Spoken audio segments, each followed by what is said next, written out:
ارے دوستو، ایک حافظ قرآن لڑکی پر بچھو کا عذاب کیوں آیا؟ مرنے کے بعد قبر میں بچھو اسے کھانے لگے۔ لہٰذا ہماری آپ سے گزارش ہے کہ ہماری مائیں بہنیں اس ویڈیو کو خاص طور پر ضرور دیکھیں، کیونکہ اگر وہ بھی اس طرح کا گناہ کرتی ہیں تو باز آ جائیں۔ اس حافظ قرآن عورت کا شوہر کہتا ہے کہ میں دبئی میں نوکری پر تھا جب میری بیوی کا فون آیا کہ اماں مر گئی ہے۔ میں بہت رویا، لیکن بیوی نے واپس آنے سے منع کر دیا۔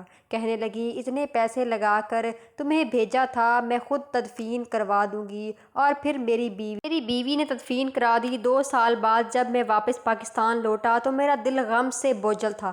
گھر پر میری ماں نہیں تھی، میں اماں کی یاد میں دبے مار کر رویا کرتا تھا۔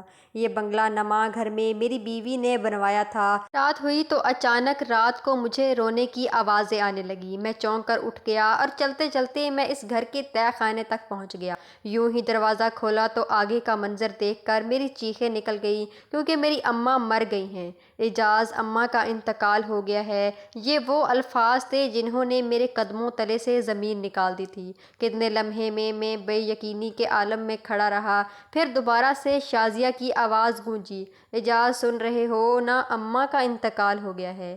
بڑی مشکل سے میں بولا، اماں کا انتقال کیسے ہو گیا؟ شازیہ، 2 دن پہلے تو اماں سے میری بات ہوئی تھی، وہ تو بالکل ٹھیک تھی۔ شازیہ بولی، بس رات کو اچانک سے ان کی سانس رک گئی تھی، میں ہسپتال لے کر گئی، تب تک ان کی جان نکل گئی تھی۔ میں تو بڑے صدمے سے گزر رہی ہوں، میری آنکھوں کے سامنے ہی اماں چلی گئی اور میں کچھ نہ کر سکی۔ آس پڑوس والوں سے کہہ دیا ہے کہ اعجاز یہاں نہیں ہے، آپ ہی لوگ جلد سے جلد تدفین میں میری مدد کریں۔ یہ سن کر میں چیخ اٹھا اور کہا کہ میں آ رہا ہوں، میرے بنا اماں کی تدفین نہ کرنا، میں اماں کا اکلوتا بیٹا ہوں، یہ حق صرف میرا ہے کہ میں ان کی تدفین اپنے ہاتھوں سے کروں۔ مگر شازیہ کہنے لگی، اعجاز ایسی باتیں نہ کریں، اماں کو میں اتنی دیر نہیں رکھ سکتی، وہ بوڑھی عورت ہیں، ان کی میت خراب بھی ہو سکتی ہے، اگر آپ واپس بھی آ جائیں تو تب تک اماں کی تدفین ہو چکی ہوگی۔ آپ لاکھوں پیسے لگا کر وہاں گئے ہیں اور اب پھر واپس آنے میں لاکھوں روپے لگائیں گے۔ میں نے اپنا جو زیور سب کچھ بیچ کر آپ کو بھیجا ہے، واپس آؤ گے تو سب برباد ہو جائے گا، ہمارے بچے کیا کھائیں گے؟ آپ کام پر توجہ دیں، اماں کے اصالِ ثواب کے لیے وہیں پہ کچھ پڑھ لیں۔ آپ کے واپس آنے سے اماں تو واپس لوٹ کر نہیں آئیں گی، لیکن آپ کو بہت بڑا نقصان ضرور ہوگا۔ شازیہ نے صاف لفظوں میں مجھے واپس آنے سے منع کر دیا۔ وہ کہہ رہی تھی کہ اس نے پڑوس والے حامد سے کہہ کر سارا انتظام کر دیا ہے، اس نے بس مجھے کچھ پیسے بھیجنے کو کہا اور میں نے اسی وقت شازیہ کو اکاؤنٹ میں پیسے بھجوا دیے۔ اماں کے مرنے کے بعد میرے لیے کام کرنا مشکل ہو چکا تھا، اماں کے اچانک انتقال نے مجھے توڑ کر رکھ دیا تھا۔ مجھے اس بات کا یقین نہ تھا کہ میں اماں کا اکلوتا بیٹا تھا، اماں کی تدفین بھی نہ کر سکا اور اماں کا آخری دیدار بھی نہ نصیب ہوا۔ میرا دل خون کے آنسو رو رہا تھا۔ نوکری سے واپس آ کر اپنے کمرے میں آ کر لیٹ گیا تو ماں جی میری آنکھوں کے سامنے گھومنے لگی۔ ماں کا شفیق چہرہ مجھے بے چین کر گیا۔ ابا کے انتقال کے بعد اماں نے ماں کے ساتھ ساتھ باپ بن کر بھی مجھے پالا تھا۔ صبح سے شام تک لوگوں کے گھروں میں کام کرتی تھی اور پھر باقی سارا وقت میری پڑھائی اور گھر پر توجہ دیتی تھی۔ میں صرف 12 سال کا تھا جب ابا اس دنیا سے چلے گئے تھے۔ اس وقت سے میری ماں نے لوگوں کے گھروں میں کام کرنا شروع کر دیا تھا، جبکہ میں ایسا نہیں چاہتا تھا۔ میں نے کئی بار اماں سے کہا کہ میں پڑھائی چھوڑ کر کسی دکان پر کام کرنے لگ جاتا ہوں، کوئی بھی مزدوری کر لیتا ہوں، لیکن اماں نے نہ مانی۔ اماں کا ایک ہی خواب تھا کہ میں اچھا پڑھوں اور اپنا مستقبل بہتر کروں۔ اماں مجھے کسی محنت مشقت میں ڈال کر پڑھائی سے دور نہیں کرنا چاہتی تھیں اور اس کے لیے میں نے خود کو دن رات کی بھٹی میں جھونک دیا تھا۔ نوکری کے ساتھ گھر بھی سنبھالنا بھی بہت ہی مشکل تھا، لیکن اماں نے کبھی ہار نہ مانی، کبھی ان کے چہرے پر تکلیف کے آثار نہیں آئے تھے۔ شدید بخار کی حالت میں بھی وہ مسکراتے ہوئے مجھے اسکول بھیج کر خود کام پر چلی جاتی تھیں اور میرے سامنے کبھی اپنی تکلیف کا اظہار نہیں کیا تھا، لیکن اپنی ماں کی شکل دیکھ کر مجھے پتہ چل جاتا تھا کہ میری ماں بیمار ہے۔ میری اماں نے ایسے ہی دن رات محنت مزدوری کر کے مجھے کالج میں پہنچا دیا، ساتھ نوکری بھی کر سکتا ہوں اور پڑھائی بھی، لیکن اماں کہنے لگی، میں چاہتی ہوں تجھے اچھے اسکالرشپ ملے تو اچھے نمبروں سے پاس ہو، تیرے ابا کا بھی یہی خواب تھا، کہ ہمارا بیٹا پڑھ لکھ کر قابل بن سکے۔ تیرے ابا نے ساری زندگی اس بات کا دکھ کیا کہ انہوں نے تعلیم حاصل کیوں نہیں کی تھی، اور میں چاہتی ہوں کہ تجھے کبھی یہ دکھ نہ دیکھنا پڑے۔ میں نے اماں کی اس بات کو پلے سے باندھ لیا اور خوب محنت کرنے لگا۔ اچھے نمبروں سے کالج پاس کیا تو یونیورسٹی میں اسکالرشپ مل گئی۔ میں نے اپنی انجینئرنگ پوری کی اور ساتھ ساتھ نوکری بھی شروع کر دی۔ آہستہ آہستہ نوکری اچھی ہوتی گئی اور مجھے اچھی خاصی تنخواہ ملنے لگی۔ اس طرح گھر کے حالات بدل لگے۔ میری ماں کبھی مجھے اپنے پاس بلا کر اپنی کوئی ضرورت بیان کرتی تو اس پر بھی شازیہ لڑنا شروع کر دیتی تھی۔ وہ ہمیشہ یہی کہتی تھی کہ اماں مجھے سکون سے 2 گھڑی آپ کے پاس بیٹھنے بھی نہیں دیتی، جبکہ میری ماں مجھے بہت کم ہی بلایا کرتی تھی۔ مجھے خود ہی اپنی ماں کے پاس جا کر بیٹھنا تھا کیونکہ وہ تنہا تھی، ان کا میرے سوا کوئی بھی نہیں تھا اس دنیا میں۔ تو اماں کو میرے ساتھ کی ضرورت تھی۔ ساری زندگی میری اماں نے میرے پیچھے قربان کر دی تھی۔ ایک دن شازیہ اور میرے درمیان جھگڑا اتنا بڑھ گیا کہ اماں کمرے میں آ گئی، کہنے لگی کیا بات ہے بیٹے، تم بہو کے ساتھ جھگڑا کر رہے ہو؟ یہ سن کر شازیہ غصے میں کہنے لگی کہ یہ آپ کی سکھائی ہوئی پٹیاں ہیں جو میرا شوہر ہر بات پر مجھ سے جھگڑا کرتا ہے۔ آپ جو انہیں لے کر بیٹھ جاتی ہیں اور پھر ان کے کان بھرتی ہیں، اسی کے بدلے میں یہ سب کچھ ہوتا ہے۔ میں نے جب شازیہ کے منہ سے یہ بات سنی تو زوردار تماچا اس کے منہ پر مار دیا۔ وہ میری ماں سے جس لہجے میں بات کر رہی تھی میرے لیے یہ برداشت کے باہر تھا۔ میری اس حرکت پر اماں نے مجھے ایک زوردار تھپڑ مار دیا۔ کہنے لگی تمہاری ہمت کیسی ہوئی بہو پر ہاتھ اٹھانے کی؟ میں نے تمہاری یہ تربیت تو نہیں کی تھی۔ اماں سے میں نے پہلی بار تھپڑ کھایا تھا، اس لیے میں اماں کی طرف دیکھنے لگا اور پھر گھر سے باہر نکل گیا۔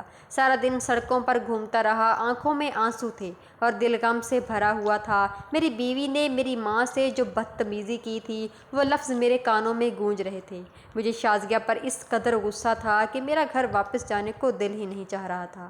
آدھی رات کو واپس گھر لوٹا تو گھر میں داخل ہوتے ہی میری نظر اماں پر پڑی۔ اماں میرے انتظار میں جاگ رہی تھیں۔ مجھے دیکھتے ہی اماں نے مجھے اپنے پاس بلا کر بٹھایا اور کہنے لگی بہو ابھی نادان ہے، تمہیں سمجھداری سے کام لینا چاہیے، اس کا خیال رکھا کرو۔ اماں نے میری طرف سر پہ ہاتھ پھیرا اور کہنے لگی چلو جاؤ جا کر شازیہ سے معافی مانگ لو، اس نے چاہے بھی جو غلطی ہو لیکن تمہیں ہاتھ نہیں اٹھانا چاہیے تھا۔ میں نے یہ کہا کہ میں آپ کے ساتھ بدتمیزی کر رہی تھی۔ اماں کہنے لگی کوئی بات نہیں، ابھی نئی نئی ہمارے گھر آئی ہے، کچھ دنوں بعد وہ خود ہی سنبھل جائے گی۔ اماں کے کہنے پر میں نے کمرے میں جا کر شازیہ سے معافی مانگ لی تو اس نے مجھے معاف کر دیا اور پھر اس دن کے بعد اس نے مجھ سے کوئی جھگڑا نہیں کیا، بلکہ اس کا یہ بالکل ٹھیک ہو گیا۔ میرا دل بھی خوش رہنے لگا۔ یہ تو چاہتا تھا کہ میری ماں اور بیوی ایک ہی گھر میں ایک ساتھ خوشی خوشی سے زندگی گزاریں۔ چنانچہ پھر اگلے مہینے مجھے پتہ چلا کہ شازیہ امید سے ہے تو میری خوشی کی انتہا نہ رہی۔ لیکن اس خبر کے ساتھ شازیہ نے مجھے ایک نیا دباؤ ڈالنا شروع کر دیا۔ اس نے اصرار کرنا شروع کر دیا کہ اس ملک میں کچھ نہیں رکھا، تم پردیس کی نوکری کرو، زیادہ پیسے کماؤ گے تو ہم اچھا گھر بنا لیں گے، پھر تم واپس آ جانا، ہمارے بچوں کے مستقبل کا سوال ہے۔ شازیہ کی بات سن کر میں حیران ہوا کیونکہ نوکری تو میری یہاں پر بھی کافی اچھی تھی، مگر وہ بار بار یہی کہتی کہ اتنے پیسوں میں گزارا ممکن نہیں ہے، ہمیں اچھا گھر بنانا چاہیے اور بچوں کے مستقبل کا سوچنا ہوگا۔ بڑھتی مہنگائی میں بچوں کی پڑھائی کیسے ہوگی؟ تو ہم 2 لوگ ہیں، لیکن آگے ہماری فیملی بڑھے گی تو گھر کے خرچے بھی بڑھ جائیں گے۔ میں پردیس کی زندگی نہیں گزارنا چاہتا تھا، لیکن پھر ایک دن وہاں روتے ہوئے کہنے لگی آپ مجھے سکون کی زندگی دینا ہی نہیں چاہتے، ورنہ میرے کہنے پر پردیس چلے جاتے۔ میرے لیے بھی آپ کے بنا رہنا مشکل ہے، لیکن یہ ہمارے مستقبل کا سوال ہے۔ اس کے آنسو دیکھ کر میں پگھل گیا تھا۔ میں نے اماں سے بات کی تو اماں کے چہرے کا رنگ پیلا پڑ گیا۔ انہوں نے میرا ہاتھ پکڑ کر کہا میرے بڑھاپے کے دن ہیں، کب آنکھ بند ہو جائے کچھ پتہ نہیں، میں چاہتی ہوں کہ تم میرے ساتھ ہی رہو۔ یہ بات شازیہ کے کانوں میں پڑ گئی۔ وہاں اماں سے کہنے لگی آپ کیوں اپنے بیٹے کے مستقبل میں رکاوٹ بن رہی ہیں؟ آپ نے کیا اسی لیے ساری زندگی اپنے بیٹے کو پڑھایا لکھایا تھا؟ اماں بولی اگر مستقبل تمہارا پردیس میں ہے تو تم چلے جاؤ، اور پھر اماں نے مجھے دوبارہ نہ روکا۔ میری شازیہ سے اس بات پر بھی بحث ہوئی لیکن وہ بالکل خاموش بیٹھی رہی۔ اس نے آگے سے کوئی جواب نہیں دیا اور میں اپنا ویزا پاسپورٹ بنوا کر 2 مہینے بعد پردیس کے لیے روانہ ہو گیا۔ میری دبئی میں نوکری واقعی میں بہت اچھی، تنخواہ بھی پاکستان سے ڈبل تھی، لیکن اماں اور شازیہ کے بنا رہنا بہت مشکل تھا۔ میں تو ان بچوں میں سے تھا جو ماں کے ہاتھ کی سوکھی روٹی کھا کر بھی خوش ہو جاتے ہیں۔ میں جب بھی گھر فون کرتا تو اماں ضرور اس بات کا ذکر کرتا کہ مجھے ان کے ہاتھ کے کھانے بہت یاد آتے ہیں۔ اماں بھی مجھے بہت یاد کرتی۔ جب بھی میں فون کرتا تو وہ رونے لگ جاتی تھی۔ پھر دھیرے دھیرے ایسا ہونے لگا کہ میری اماں سے بات کم ہونے لگی۔ میں جب بھی فون کرتا تو شازیہ بتاتی کہ اماں آرام کر رہی ہیں، وہ سوئی ہوئی ہیں۔ میں حیران ہوتا کہ اماں اتنا زیادہ سونے کیوں لگ گئی ہیں۔ ایک دن میں نے شازیہ سے پوچھا تو شازیہ کہنے لگی، اماں کی عمر کافی ہو گئی ہے اور اکثر بیمار رہتی ہیں تو دوائیاں لے کر سو جاتی ہیں۔ آپ کی کال آتی ہے تو میں انہیں بار بار ڈسٹرب نہیں کرتی۔ پھر ایک دن پاکستان سے فون آیا، میں ایک بیٹی کا باپ بن گیا ہوں۔ میں بہت خوش ہوا تھا، لیکن 2 سال سے پہلے واپس لوٹنا ممکن نہیں تھا۔ میری بیوی بہت خوش تھی، اس نے کافی پیسے جمع کر لیے ہیں۔ شازیہ کی یہ باتیں سن کر مجھے کچھ حوصلہ آیا۔ میں نے شازیہ سے کہا کہ میں پرانے گھر جانا چاہتا ہوں، مجھے اماں کی بہت یاد آ رہی ہے۔ اماں کا انتقال پرانے گھر میں ہی ہوا تھا۔ شازیہ اماں کے انتقال کے بعد اس نئے گھر میں شفٹ ہوئی تھی۔ شازیہ کہنے لگی، وہ پرانا گھر تو میں نے فروخت کر دیا۔ یہ سن کر میری آنکھیں پھٹی کی پھٹی رہ گئی۔ میں نے غصے میں کہا، یہ تم نے کیا کیا؟ وہ میری اماں کا گھر تھا، میرا بچپن اسی گھر میں گزرا تھا، تم نے مجھ سے پوچھے بنا گھر کیوں فروخت کیا؟ شازیہ کہنے لگی، یہ گھر بناتے وقت پیسوں کی ضرورت تھی تو میں نے اس کو گھر کو بیچ دیا۔ آپ کو اس لیے نہیں بتایا کیونکہ آپ پردیس میں پریشان ہوتے۔ مجھے شازیہ کی اس حرکت پر بہت غصہ آیا، لیکن خیر اب کچھ ہونا تھا وہ ہو چکا تھا۔ شازیہ سے کہا کہ مجھے اماں کی قبر بتاؤ، میں اماں کی قبر پر جانا چاہتا ہوں۔ تو وہ کہنے چلی کہ میں آپ کو لے کر چلتی ہوں۔ پھر وہاں مجھے قبرستان میں لے گئی۔ وہاں ایک قبر پر اشارہ کر کے اس نے بتایا کہ یہ اماں کی قبر ہے۔ یہ سنتے ہی میں اس قبر کے قدموں کے پاس بیٹھ گیا اور اماں کے قدموں میں رونے لگا۔